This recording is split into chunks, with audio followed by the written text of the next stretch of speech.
Trump కాకను నవ్వేటోళ్ళ ముంగడ బోర్లపడ్డట్టు చేసింది కదా 5th generation F-35 fighter jet విమానం. 20 రోజుల సంధి యుద్ధ విమానం రిపేర్కు వచ్చి మన తిరువనంతపురం ఎయిర్పోర్ట్లో ఎగరకుండా గోడకు కొట్టిన పిడక లెక్క అట్లనే ఉండిపోయింది. ముచ్చటేందంటే పోయిన నెల బ్రిటిష్ నేవీ వాళ్ళు మనోళ్ళు హిందూ మహాసముద్రంలో విమానాలతోటి విన్యాసాలు చేసిరు. ఇక ఆ టైంలో గాలికి ఎగిరిన ఈ విమానం సతాయించింది. ఇదేదో కీడికే ఉన్నదిరా భయ్ అని చెప్పి పైలట్ జప్పన దగ్గర పట్టులున్న తిరువనంతపురం ఎయిర్పోర్ట్లో విమానాన్ని దించిండు. చిన్నపాటి రిపేరే కావచ్చు అనుకొని విమానం మెకానికులు గదే ఇంజనీరు లేవో ఇక వాళ్ళని పిలిపించి ఇక నట్లు బోలొట్లు వైర్లు గీర్లు అన్ని చూసిరు. ఏహే ఇది మనతో అయ్యే పని కాదురా భయ్, కంపెనీలో రావాలని వాళ్ళు చేతులు ఎత్తేసిరు.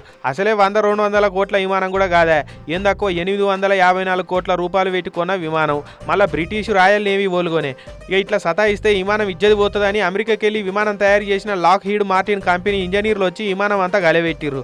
దీన్ని ఇక్కడ రిపేర్ చేయలేం, ఏదైనా నట్టు బోల్టులు వైరు స్పేర్ పార్ట్లు కూడా దొరకయిడా, దీన్ని ఇప్పదీసి విమానంలోనో షిప్పుల్లో మన దేశం కొంటపోవాల్సిందని చెప్పి ఆయనతో చేతులు ఎత్తేసిరు. ఇకేమున్నది, దాన్ని యాంటోనోవా అనే పెద్ద కార్గో విమానంలోనన్నా లేకుంటే C-17 గ్లోబ్ మాస్టర్ అనే కార్గో విమానంలోనన్నా పట్టుకొని పోవాలని ఇక మధ్య చేసిరు.